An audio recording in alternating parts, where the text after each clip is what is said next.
Headline edition, July 8, 1947. The Army Air Forces has announced that a flying disc has been found and is now in the possession of the Army. Army officers say the missile found...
From the studios of Blackwater Media in the city of Atlanta, it is time for a very special edition of the Shadowland radio show. I am your host, Dr. William Lester, and this is the Flatwoods Monster 63rd anniversary show.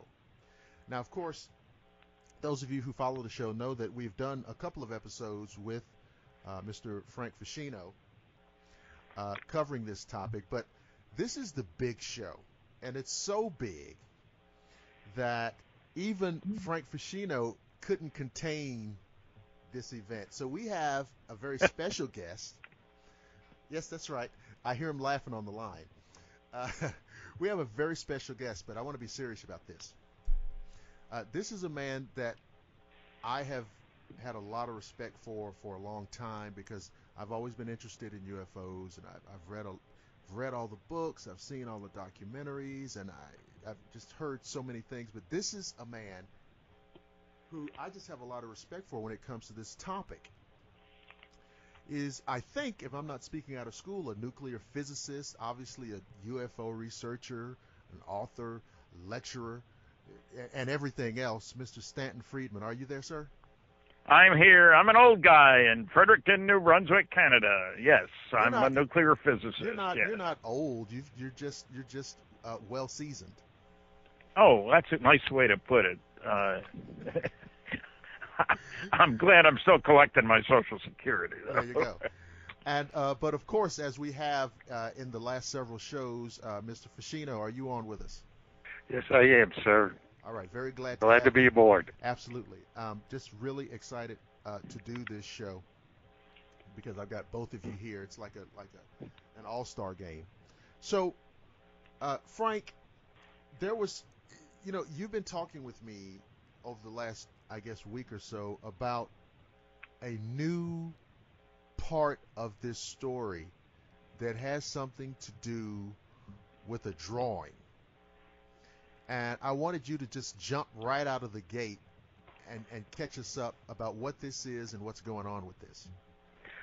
Well, the actual drawing that was done on the We the People show on September 19th, 1952, was thought to be lost in the shuffle someplace. It was gone for over 60 years. This was the sketch artist's rendition of the Flatwoods Monster that was drawn in black and white, and it was shown on television on September 1952 in front of a nationwide crowd, and it was actually the inaccurate drawing of the monster with the arms and claws. Well, I recently found out that after all of these years gone by, this picture has resurfaced, and it wasn't destroyed or lost, and it was actually photographed for the first time in 63 years. Usually what you see is the same old grainy photographs of Mrs. May and witness Eugene Lemon holding this picture.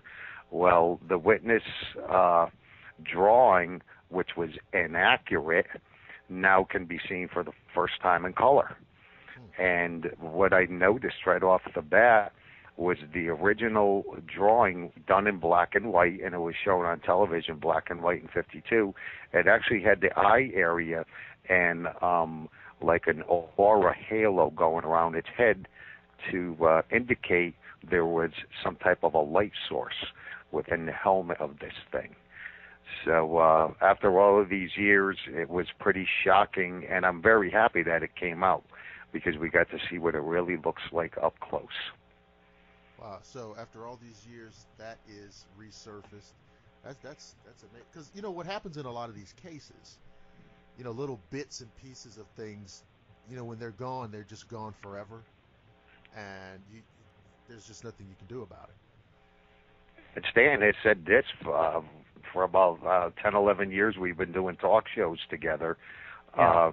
You're putting the word out there and letting the public know and just banging on the drum show after show after show and letting the public know that there's an interest in this story, and anybody with any information or whatever it is to come forward. And with all the attention the Flatwoods Monsters received since 2004 when my first book came out, that's exactly what's been going on. Well, I wanted to ask Stanton Friedman, because I know he's looked at numerous cases over the years. Stanton, what is it about this case that really convinced you that something unusual was going on, that this was just not, weather balloon, swamp gas, Venus? What was it about it that compelled you to want to investigate further? Well, let's face it, we have information from many different sources. I was impressed. I went to Flatwoods and met Mrs. May and one of her sons, and talked to the mayor of the town and others. Frank did one heck of a job of collecting information. So we're not talking about, a light in the sky. When you go on the actual site, you can see why the craft moved. You can see that it came down in the only place that wasn't heavily treed. And it talked to any pilot. If you got to take her in, you want to avoid the trees, folks. And the place made sense. And also, I did listen to the objections from some of the nasty, noisy negativists, as I call them when I'm being polite, to the case. And I just love the explanation that one of the big debunkers came up with. It was a 6-foot-tall owl. Are you kidding?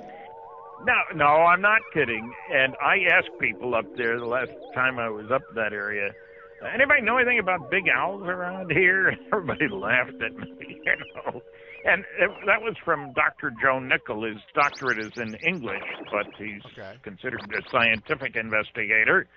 And he didn't even go to the site of the place, go up on a hillside. He didn't talk to Mrs. May or any of the other witnesses who were quite around. He went to Flatwoods, so we can say he was there, but not there, Well, now, And wait a minute. Now, where are the other examples of 6-foot owls? there aren't any. Okay. That's what I'm saying. That we got. It's a great explanation, as long as you withhold judgment, because there are no facts to support it. And there are 4 basic rules for UFO debunkers. Okay. One is, don't bother me with the facts. My mind's made up. 2, what the public doesn't know, I'm not going to tell them. 3, if you can't attack the data, you attack the people. Sure. And I just recently read a comment about Roswell. Well, just a bunch of country folks. We're talking about the biggest, the most elite military base in the world at the time in Roswell in 1947. The only group in the world that had set off atomic bombs and so forth. And a guy is labeling them as, just a bunch of country folk. I mean, that's one of those, what did he say? He doesn't know what he's talking about. And correct me if I'm wrong now with Roswell, on the base out there and the town, I'm sure that there were civilian employees. And there was a lot of matriculation between the base and the town. Well, yeah, no question about it. And the reason that the rancher came in, he came into the sheriff's office with wreckage because he had been told that there was an award being offered for anybody who found wreckage of a flying saucer. This is 2 weeks after Kenneth Arnold's famous sighting. And the sheriff, by prearrangement with the base, anything that could possibly impact on the base, the sheriff was to bring to the attention of the base. Whether it was a drunken airman or whatever it was. They wanted good relations with the base. And so they called the base and talked to the intelligence officer. That's a sensible thing to do. Remember, this isn't just a dink with nothing better to do than make up stories. They had atomic bombs on the base. There wasn't any place else in the world that had them at that time. So these are highly investigated people, high-level security clearances. It's kind of like people forget that the guys at the missile launch sites with their fingers on buttons, they get psychologically tested, they get reviewed, they get examined. We don't just put anybody in those positions. Right. Oh, yeah, I mean, absolutely. I mean, it's you see a guy in a uniform, and you just think, oh, it's a guy in a uniform, it's a soldier. Well, no, look what he's doing. This is not some guy, doing guard duty in the brig. This guy is monitoring, like you said, he's got his finger on the button. But my question is, here we are, a few years later in Flatwoods. Yeah. And we have a living entity associated with this event. Well, it might be a cyborg for all we know. It might be a combination of some kind of living and mechanical. I don't know. I didn't touch him.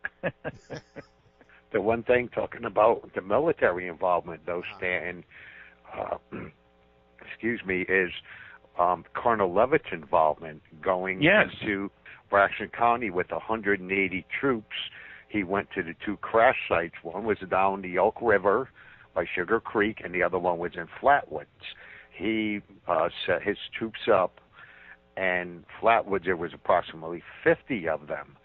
And when I asked Levitt on site during my interview, I said, how long were you here? Well, he was just up there for just about an hour, setting the troops up. He gathered the crash debris, the plastic-like material, the oil from the machine. And he said, but my troops stayed here overnight. And that shocked me, Stanton. And he said, in case something else was going to happen. Now, it's highly unlikely that the National Guard is going to be called out in large numbers to go to Flatwoods for an owl in a tree. That's not going to happen. Well, that's right. And the point here is that contrary to opinion of the nasty, noisy negativists, there's loads of good cases. Flatwoods, the 52 was the biggest year in Project Blue Book history. That was ostensibly the only government group concerned with UFOs. There were a couple of predecessors, but Blue Book, that's it. Now, I should add that something we didn't know was that a military general, Air Force general, had been asked, what should we do about Project Blue Book? Because in 1969, late 68, the University of Colorado study, the so-called Condon Report, had recommended that Project Blue Book be closed because it wasn't contributing anything to science or defense or intelligence. And I don't disagree with that assessment. So they asked an Air Force general, Carol Bolander, what should we do about Project Blue Book? He had nothing to do with it. He was an engineer on the Lunar Excursion Module, and some of us may recall that we landed on the moon with that LEM in July of 69. So he was asked, and he wrote a memo, which we didn't see until 10 years later, in October of 69. He gave his opinion. And a key part of his document, just a few-page memo, he says, reports of UFOs which could affect national security are made in accordance with JNAP, Joint Army Navy Air Force Publication 146, or Air Force Manual 55-11, and are not part of the Blue Book system. That's an extraordinary statement, since for many years since then, the Air Force says, oh, all we had was Project Blue Book, and it's over, and there's no national security aspect.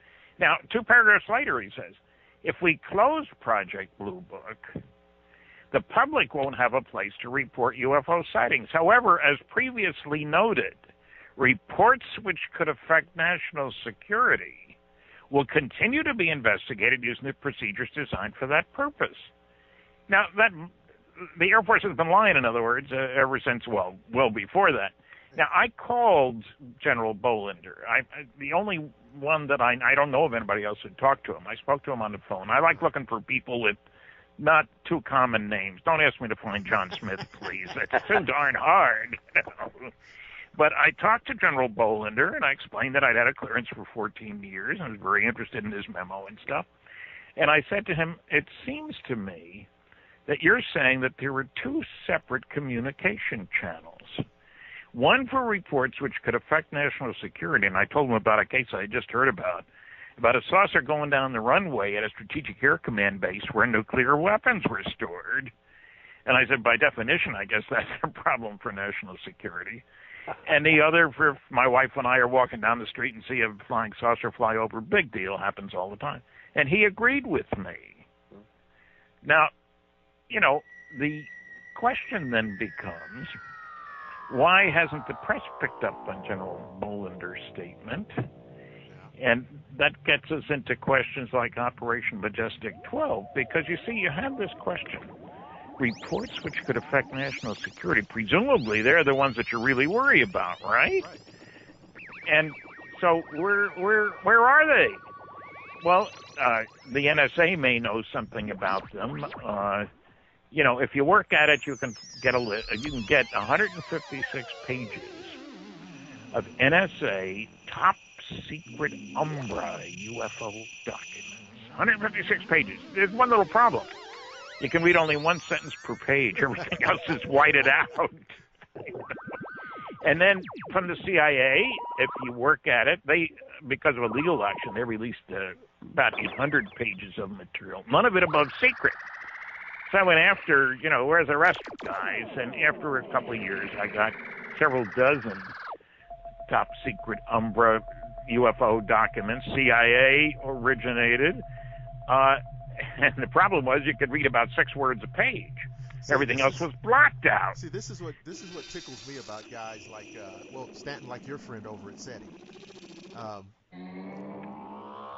All of these documents that get put out, and 95% of them are blacked out. But your astronomer, your SETI guy, your radio telescope guy, or your physicist, all of these scientists who are all over these TV shows. Oh, there's nothing to this UFO stuff. Okay.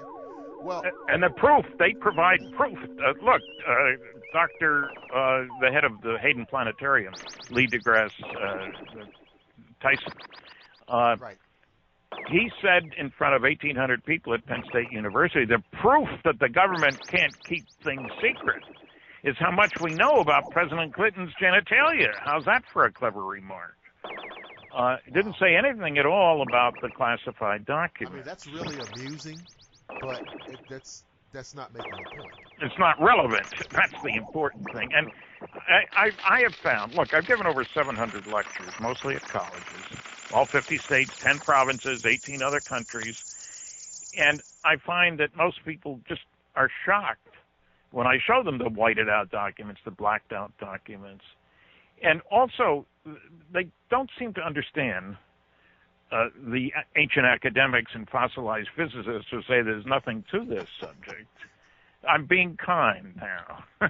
Could be stronger. They don't seem to understand that there's plenty of important research and expensive research that gets done outside of academia. These guys think if any research gets done, it's done at some university and it's published in a peer-reviewed scientific journal.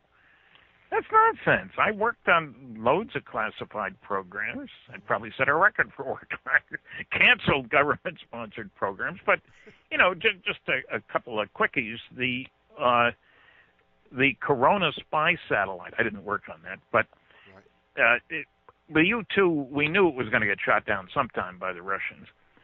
And so we set up the Corona spy satellite as a secret program.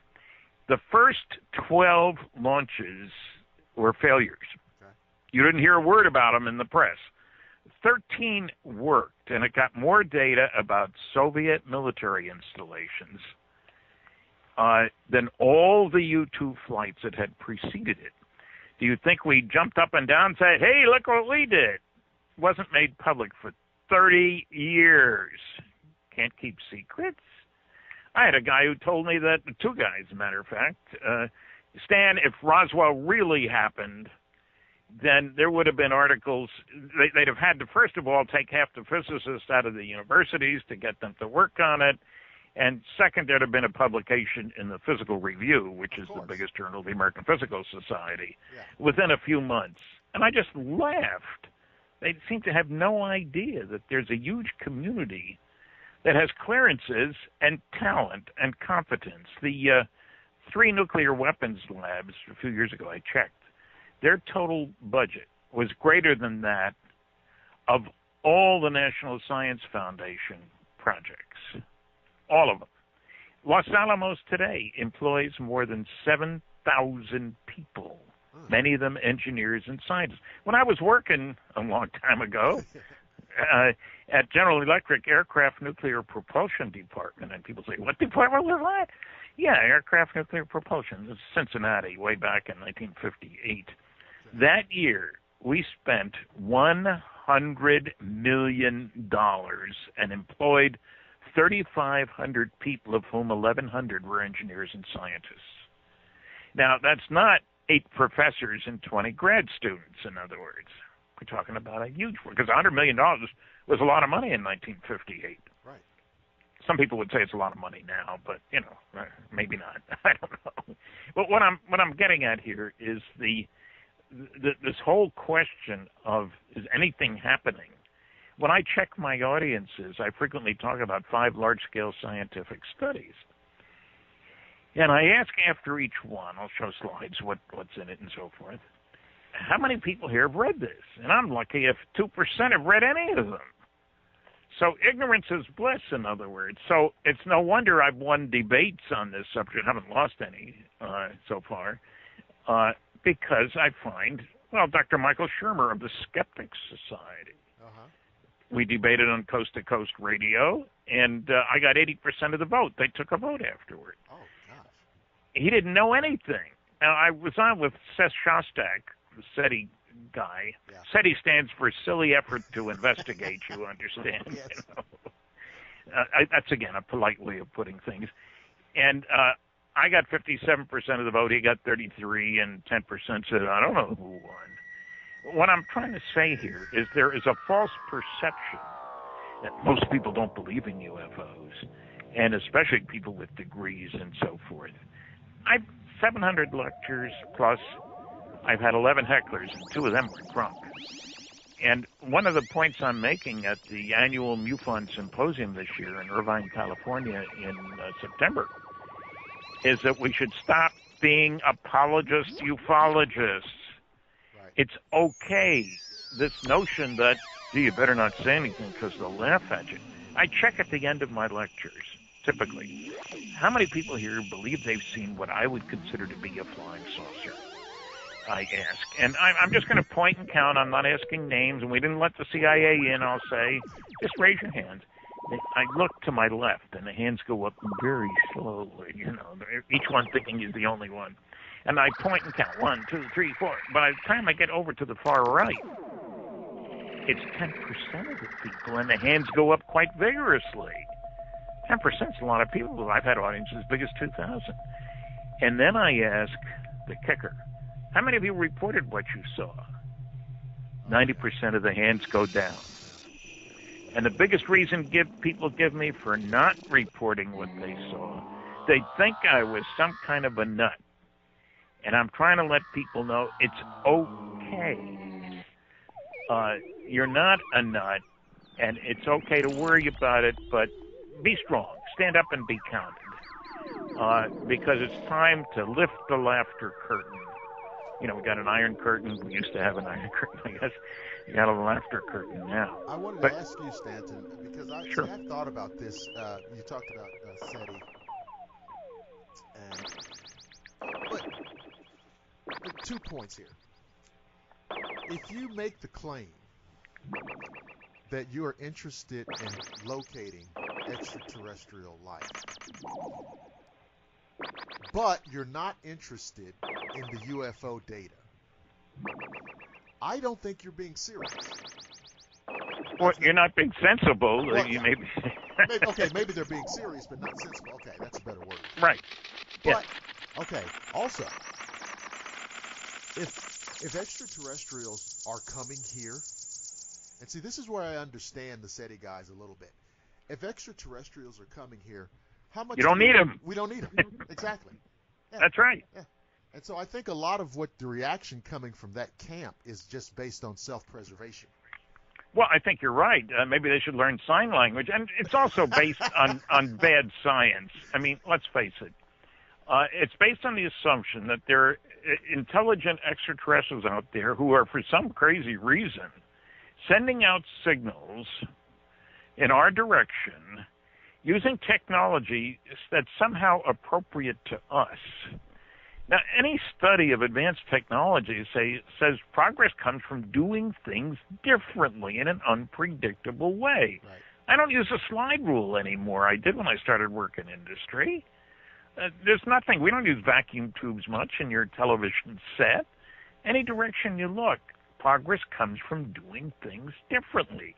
Our first long-distance radio signal, received here in Canada, I might add, in Newfoundland, sent by Marconi, was 1900. And you're telling me that aliens, for some unknown reason, are using similar technology. I mean, are they using AM or FM, folks? Well, that's my thing. I'm saying, you're expecting an alien to use technology that's even old to us.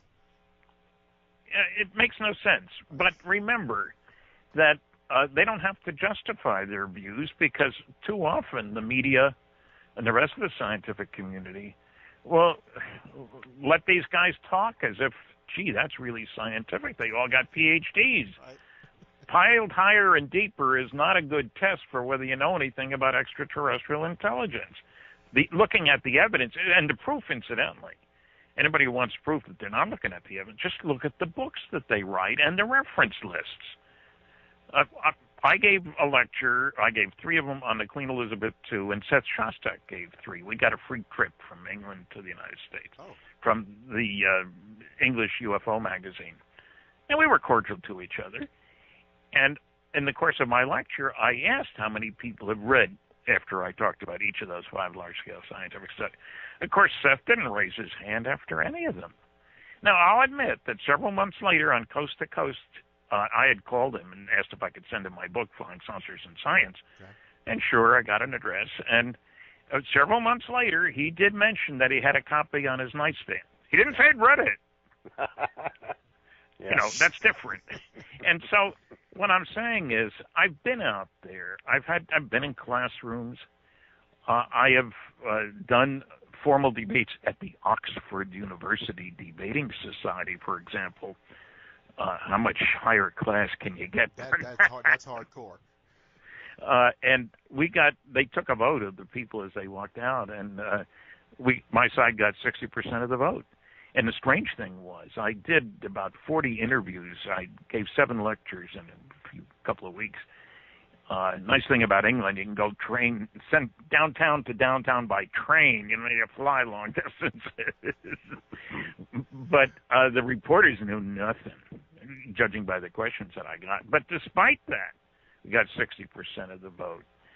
So I'm trying to tell people it's okay. Stand up and be counted. Encourage other people to do that. Don't settle for, well, I'd better not talk about that. We're talking about something that's important here. It's how we view ourselves. And, I will say this. There has been a change. In terms of young people, when I talk to them, almost always the first thing they say is, well, surely we're not alone. Right. Well, it wasn't too many years ago. That's because of Kepler, for example. It wasn't too many years ago that there were plenty of people saying, look, there's only one solar system around. We're it, ours, and we're the only planet that's covered with water and so forth. So we're on top of the heap, right? Wrong. You know? Well, When we finally got decent equipment like the Kepler, you know, Frank Drake, who's a wheel in the SETI community, Dr. Frank Drake, he came up with the Drake equation, and it wasn't too many years ago that he was saying there might be as many as 8,000 places in the whole galaxy that could be sending us signals. And a good number today is better than 8 billion. Everywhere we look, there seem to be planets all over the place. And you don't need them all to have beings on them. And so, you know, the world has changed, and the SETI people are fighting to, you know, they're lucky. Now, I will say I'm jealous. A Russian billionaire has kicked $100 million into the SETI kitty for looking for signals from outer space, both laser light signals, in other words, and radio signals. And I just wish he'd put a small amount of that money into the real research that matters, the UFO research. Because if you're going to find out about extraterrestrial life, you know, contrary to what you'd find in the SETI books, we have physical trace cases. We have multiple witness radar visual sightings. We have cases like Flatwoods. We're not talking a single witness watching a light in the sky zip by for 3 seconds. How many witnesses have you talked to, Frank? It's quite a few for Quite a Flatwoods. few.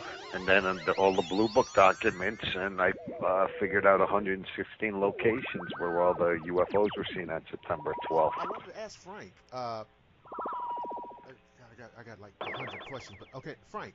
You talked about the soldiers being out there overnight. Yes. Right? Now, do you think, or did they know that this entity thing, being was out there? Did they know it was out there, and they were looking for it, or were they just out there because they knew something was going on? I don't believe these guys just showed up because they got a couple of crazy phone calls.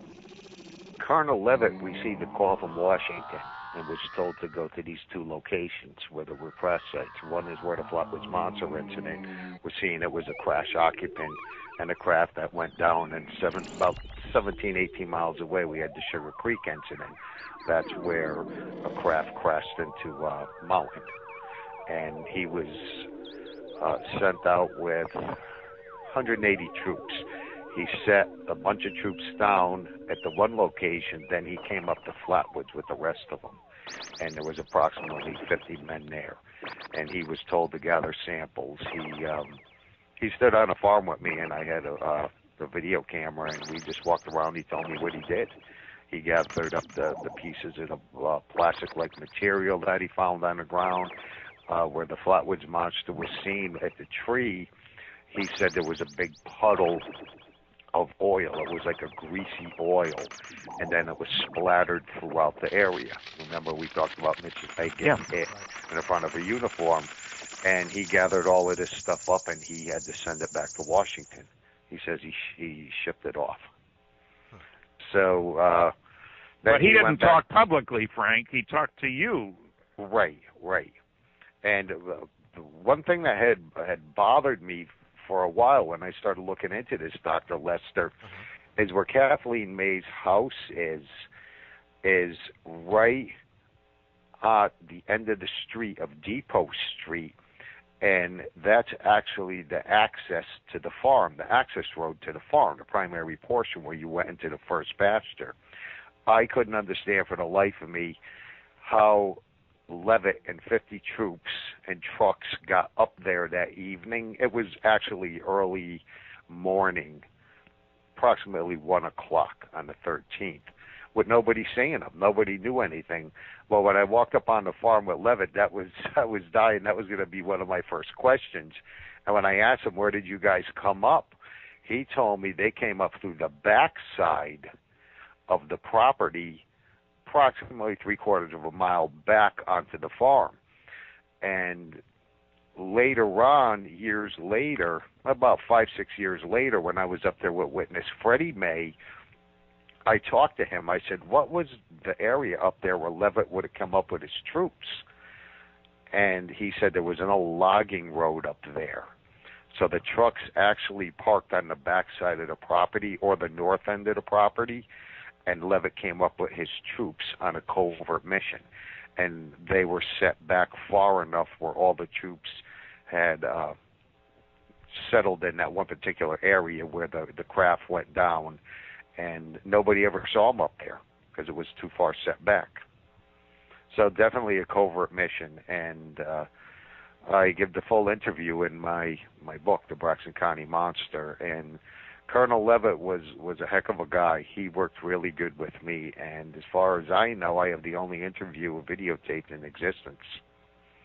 And as far as the other witnesses, when Stanton's been up to Flatwoods a couple times, yeah. He met Kathleen May, he met Freddie May, he met Edison May, you know. The mayor?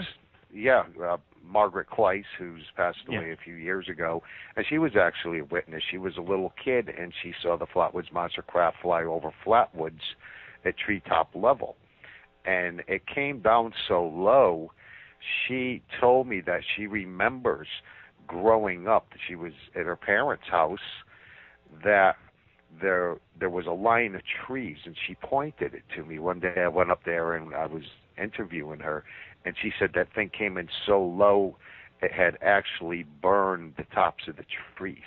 That's how low level it came in. And she says it was several years before it all grew back. So we have a lot of witnesses that I work with over the years, and like I said, Stanton met several of them. We were up on the farm for one of the big anniversaries, and there's nothing like being up on that farm and just standing there and looking around. It all makes sense once you're there. And I tried to describe it the best I could in my interviews and in the book as well.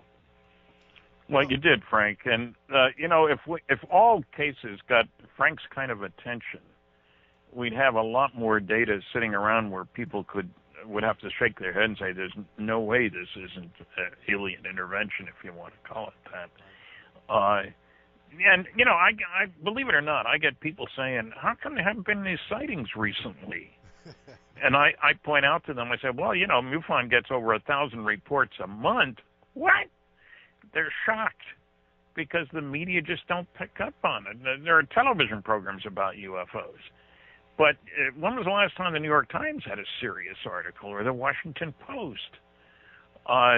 You know, it's pretty hard to find those kinds of articles. I mean, I'm not saying there is a concentrated plan A that all newspapers get told, keep your mouth shut about flying saucers. Right. What I am saying is they presume, I was on a television show in New York, and the guy between takes, scenes, says, you know, I read the New York Times. There's nothing in there that says these things are real. So we have a new paradigm. I keep track of what's important in this world. If aliens were visiting, that would be important. But if it were important, I would know about it, and I don't. So there must not be anything to it, and I'm not going to waste my time on this silly stuff.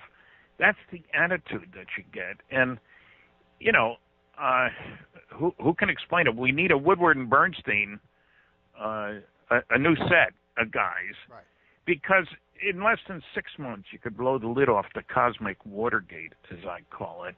And, you know, there's another place where I come into the picture that not many other people do. I worked on far out, exotic, if you will, advanced propulsion systems, nuclear airplanes, fission rockets, fusion rockets. And many people aren't aware that we have joined the next step upward in world technology, nuclear fusion. Of course, we did it. Our first nuclear fusion device was an H-bomb, right, but we have to look and see how much change there has been in just, you know, within my lifespan. To give you an example of that, let's look at bombs. Okay. We spent a lot of money on bombs. In 1944, a big bomb was a 10-ton blockbuster, 10 tons of dynamite, Made a big hole in the ground, too, and it took a big B-29 to carry one of those, and we dropped a lot of them. That was in 1944. In 1945, the first atomic bomb, a fission device, using uranium, plutonium, those sorts of things, was exploded, released the energy not of 10 tons of dynamite, but 15,000 tons of dynamite. Good Lord. But 1952, 7 years later, the first H-bomb, hydrogen bomb, fusion device.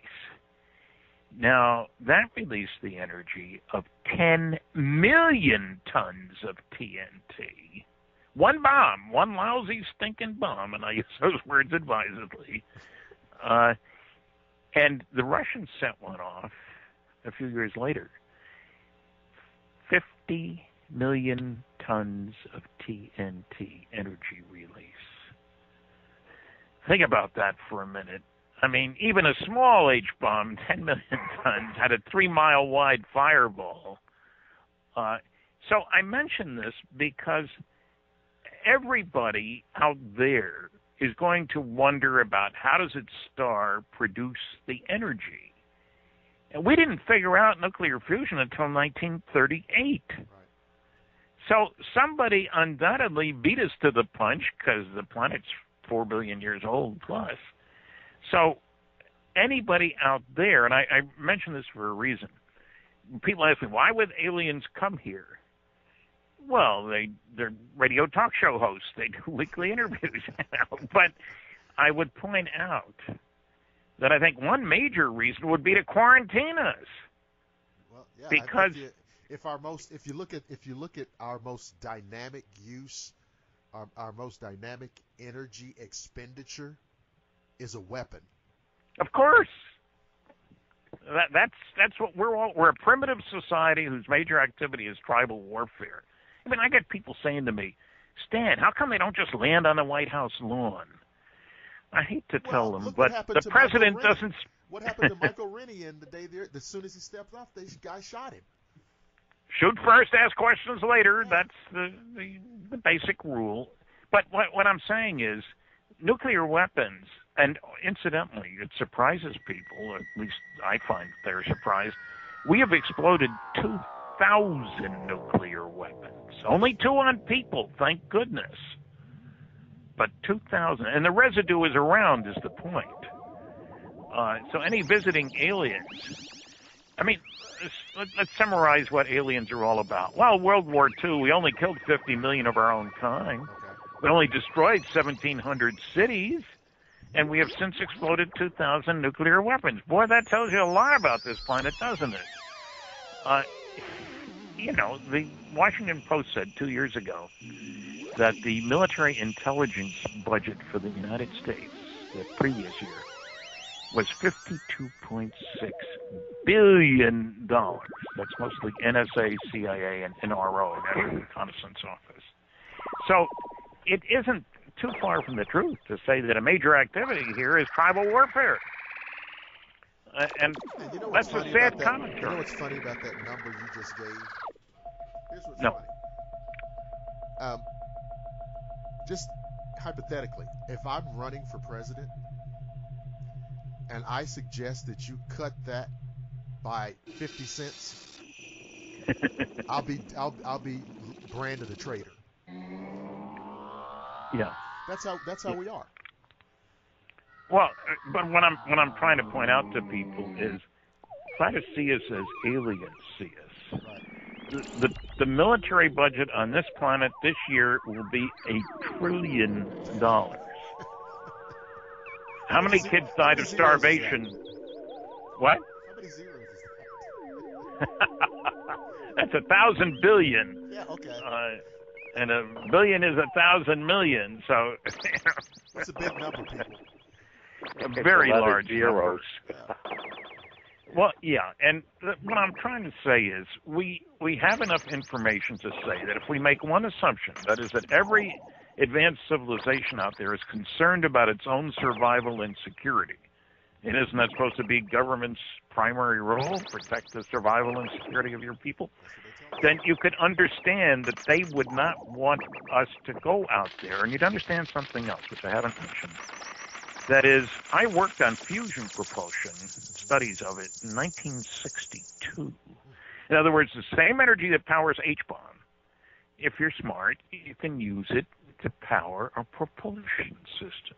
You can kick particles out the back end of a fusion rocket. If you want to spend the dough, you can go. Those particles can have 10 million times as much energy per particle as they can get in a dumb old chemical rocket. And, that's the real world we're in. I'm not making this stuff up. Now, like I say, it's going to take a lot of dough. But I should tell people, I worked on one of the system's fission nuclear rockets.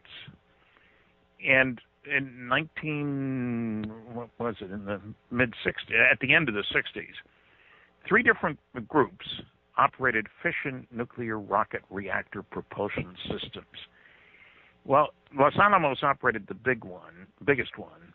It was less than 8 feet in diameter, but it operated at a power level of 4,400 megawatts. Now, Hoover Dam produces 2,000 megawatts. That fission nuclear rocket propulsion system, which operated, we're not talking theory here, it worked. It's out at the nuclear test site. Not many people are around. I'll grant you that. It operated at outlet temperature, exit temperature, exhaust temperature of more than 4,000 degrees Fahrenheit, and at a power level twice that of Hoover Dam. Now, that's a real system, and Los Alamos built the biggest one, but Aerojet General built one. I worked for Westinghouse Astronuclear Lab. We operated one, but then the programs were canceled. Test was a success, but the patient died. But what I'm saying is, I'm talking real world here. And the academics seem to be blissfully unaware of this.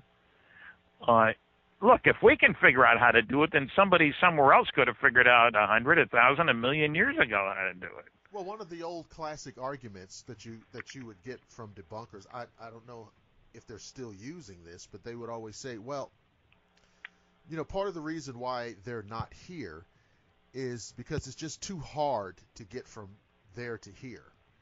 And the distances, and the technology, and this... Always the vast distances, never short distances, always vast distances. Right. Well, I would like to point out that as a typical of the kind of thing that you can do with nuclear energy, we have aircraft carriers, nuclear-powered ones, that can operate for 18 years without refueling.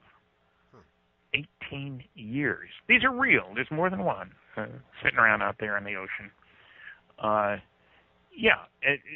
It's they don't know what's going on in the real world. And the point is, if we can do this, fission was only discovered in 1938 as well, incidentally. Somebody who got a little head start on us knows some things we don't know. And so we can understand that aliens would be interested in us, just as we don't want another Pearl Harbor to happen, surprise attack. No alien civilization is going to say, oh, let's welcome these idiots from Earth. They're nice guys. No, we're not. The proof is there. And so look at the state of the planet. Half of Europe was starving in 1947 when Roswell happened. Yes. That's the real world. And so when people say you can't keep secrets, let me give you another example. The stealth aircraft. Lockheed spent $10 billion in 10 years in secret. We broke the German codes, the British and Americans and so forth. Beginning of the war, that was extraordinarily important. When the war was over, you'd think we bragged about it? Not for another 25 years. There were 12,000 people at Bletchley Park in England who were involved in intercepting, decoding, translating, and quietly distributing data, German military communications, to appropriate people who had a need to know. You don't publish it in the newspaper. And not one of those people spoke for 25 years. Can't keep secrets. Secrets are being kept all the time. Wow. And that's true. And that's another thing. This idea that, like you said, the stealth fighter, yet secrets can be kept. Now, one of the ways you do that is, I guess, through really heavy compartmentalization. Yes. Okay. The need to know concept is crucial. And I still find that there are people who think, oh, you got a top secret clearance, that means you have access to everything that's top secret. No way, Jose. I mean, when I was working on radiation shielding for nuclear airplanes, I had a Q clearance. I had access to secret restricted data. And there's a thing called nuclear science abstracts. There's a classified version in which they list government reports paid for by the government. And I would find reference abstracts of papers that were on radiation shielding, like for nuclear submarines, for example. But I couldn't get them. I had the right clearance, but I did not have a need to know, and I couldn't get it. That's the way the ball game works. I couldn't change it. And, I get people who saying, I've written a whole book, Top Secret Magic, about Operation Majestic 12, a group set up by President Truman in 1947 because of Roswell. And one of the things that people tell me, that list of people, there's a list of 12 guys who were involved in keeping this secret. And surely those guys would have told their wives. I said, look, I never told my wife anything classified, and nobody I know did. A, it's against the rules. You could lose your clearance and your job and all that sort of stuff. And B, loose lips sink ships. You saw that sign all over the place in World War II. And so they have wrong impression. Also, I get people telling me, well, certainly everything's declassified after 20 years, right? Wrong. The Eisenhower Library, 40 years after he went out of office, still had a couple of 100,000 pages of classified documents there. I think the internet, people talk about the information age. I think the internet has caused some of this because there's so much information at our fingertips so fast. It makes us, I think, naive that everything's out there on the table for us. Very true, and I have run into that. And if it's on YouTube, it must be true, right, which is baloney. And you can't keep it off. And governments can't keep things secret. And it's not science if it's not published in a peer-reviewed journal. And is all I can say. A lot of people don't realize within 2 weeks of when Pearl Harbor occurred, there was a director of censorship in the United States. Wow. A censorship office was established. One of the things they couldn't talk about, newspapers and so forth, was the word uranium. And another, right? Another one was the Japanese Fugo balloons. The Japanese were launching these balloons that were carrying bombs from the Pacific coast to west out in the ocean. And the prevailing winds carry it to the east, so they're going to drop bombs all over the United States. And you couldn't talk about what good or bad they did. And not many people were hurt, but you just couldn't talk about it in the press. It was censored. And I know some people think, well, we don't have censorship here. Well, we did. And I can understand that. And people ask me about disclosure. Frank, I'm sure you get asked this question all the time. When's disclosure going to happen? And you're all for that, aren't you? And I say, I don't know when it's going to happen, if ever, but I'm not for it. Why not? Well, because I think there's a national security aspect here. If we've learned some technology from recovery of crashed flying saucers, and there have been a number of them, should we put it on the table if the Russians and Chinese don't put out what they have learned? I don't think so. Also, how do you go from the planet on which we live, with nationalism the only game in town that I can find, to a planet on which people are concerned about being earthlings, or I guess the science fiction writers say Terrans, whatever you want to call it, doesn't matter. If we're spending $1 trillion on things military this year, obviously we have trouble trusting each other, don't we?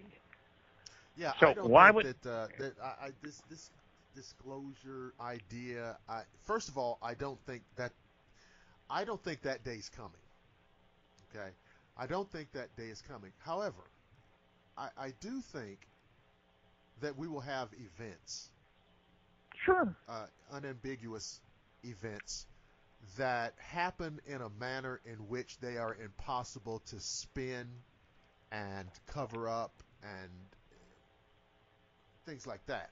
And I think that, there'll be a series of those, and it will be a kind of idea where, okay, these things are happening, this is real, this is true. I think that's how it's going to unfold, but this idea of disclosure I don't think is real. No, I don't either, and I agree with you. And I think as we grow up into a world in which we recognize the Kepler satellite and the fact that there are probably billions of planets in the galaxy that have some kind of life, maybe only 1 in 1,000, so we only have 10 million civilizations out there. Our egos are in for a tough time. And, I've got a great-grandson. Okay. He'll be 8 years old next month. I don't know what kind of a world he's going to grow up in. But I haven't seen any signs of the planet becoming more civilized. Maybe more evil. I don't know. But what I'm saying is we got a long way to go. And I think that's why I use the term like quarantine us. When you hear these stories about the nuclear-tipped missiles that go offline suddenly, one after the other, somebody's paying attention to that. If it's not the people on the people who read the newspapers, but I think we need to pay attention to, and it happens in the Soviet Union as well, incidentally. We live in a complicated world, and I'm just hoping it grows up before I pass this mortal coil, frankly. I want to see where we're going from here. Absolutely. So, Frank, what do you think about, I know people ask you about this disclosure and what's going to happen. How do you feel about that? I don't think it's going to happen in the near future. I think it's going to have to be something, a world event, some catastrophic something or other that's going to have to happen that's just going to expose this whole thing. In 52, it almost happened when people say, oh, well, how come they don't land on the White House lawn? It almost, happened did. in 52. Can you imagine? Yeah. Can you imagine if the Flatwoods event happened the same way in today's world with the way we move information around? Oh yeah, there'd be thousands of photographs of everything with cell phones and cameras. It's unbelievable. Yeah. That's what I stress talking about the Flatwoods case. The communications back then, basically one hand didn't know what the other hand was doing. The person in this town didn't know what was going on down the street, and that's why it took so many years to piece this whole story together. The documents and newspaper articles. Barry Greenwood was a lifesaver. He sent a whole file to Stan, and I spent years going through and sifting through everything and connecting the dots to come up with. How many military plane crashes were there, Frank? Between 51 and 56? 200? Oh, 56. Yeah, there was a couple hundred. And fatal military plane crashes. Yeah. Yeah, 200, over 200. In the other show we talked about, how many of these guys were just lost and crashed is just incredible. And so, 1952, this incredible wave of UFO activity, and it's not restricted to Flatwoods because. No. Talk about the. I don't know a lot about this Washington, this Capitol flyover that people talk about. I've seen something that I thought was film footage, and nowadays it's hard to tell if I'm looking at the real thing. Yeah. But July of 52, there were a huge number of reports over Washington, D.C., including multiple times when planes were scrambled. Remember that Frank and I both noted in the newspapers, the order went out from the military, shoot them down if they don't land when ordered to do so. Now, how do you tell an alien, get your UFO down on the ground, buddy. But and an Air Force general said we scrambled more than 300 times. Just routine, folks, just routine. But that was in 52. And I think today they wouldn't get by with that. But incidentally, 5 of the pilots who died in these military accidents were aces who came back from the Korean War with over 100 missions. You got to be a good pilot when there's somebody trying to shoot you down. There were MiGs going up after our guys, right, to get through over 100 missions. They come back to the United States, no MiGs, and they died in fatal crashes. What were those words, Frank? Disintegrated or disappeared, the New York Times used for some of these. Mm-hmm. Yeah, several just vanished into thin air over the United States. Actually 19 during that time we were talking about, Stanton, just vanished into thin air. So, Stanton, I understand you keep a busy schedule, but can you tell the listeners what you're up to now or what you have coming up? Well, this Thursday I go to Portland, Maine for an experiencers conference, and then I will go from there. I'm doing research in Philadelphia at the American Philosophical Society Library on a possible new book. And then from there I go to Exeter, New Hampshire, the 50th anniversary of the incident at Exeter. Oh, okay. So and then I'll be lecturing in England. I'll be lecturing looks like in India, wow, in California, in Cranston, British Columbia, and I'm still going strong. But they can look at my website, www.stantonfriedman, Friedman, thank you, and it'll list my events and all my books and DVDs and all that sort of stuff. And I have one advantage over Amazon. Okay. I autograph all the books I send out. Okay, so that's okay. So all of your books and everything, if they come from off of your website, they're going to come autographed. Yes. Okay. Yes. Good. Personally autographed by me. I don't have the world's greatest handwriting, but it's good enough so you can read it. Perfect. So, and Frank, also, you have the Braxton County Monster and Shoot Them Down, and tell folks the best way to get that, Frank. You go through my website, www.flatwoodsmonster.com. And floating around eBay, there's some autographed books as well. Some people have been picking up signed copies of my book and selling them. Okay. But mine go directly through the printer. Absolutely. So, ladies and gentlemen, here we are, the 63rd anniversary of the Flatwoods case. But, that's really one aspect of a larger wave of UFO activity over this country, and even over the East Coast in 1952. And we've tried to talk about as much of this as we can in the time that we have. We could probably do 100 shows and not get to every scintilla of information. Right. But we have to call it a day. Our special guest today has been Mr. Stanton Friedman and Frank Feschino, who we are very grateful for appearing on this show. I want to remind you that you can listen to archived episodes on our YouTube channel, Blackwater Media. You can also listen to us on Google+, our Facebook page. If you know how Facebook works, you just go up there and type our name in, Shadowland Radio Show, and you can scroll down. All the archives are there. Or our home website, which is shadowlandradioshow.com. So, until next time, I don't want you guys to freak out. I don't want anybody to panic or have a hissy fit or flip out. I promise I will see each and every one of you again on the flip side.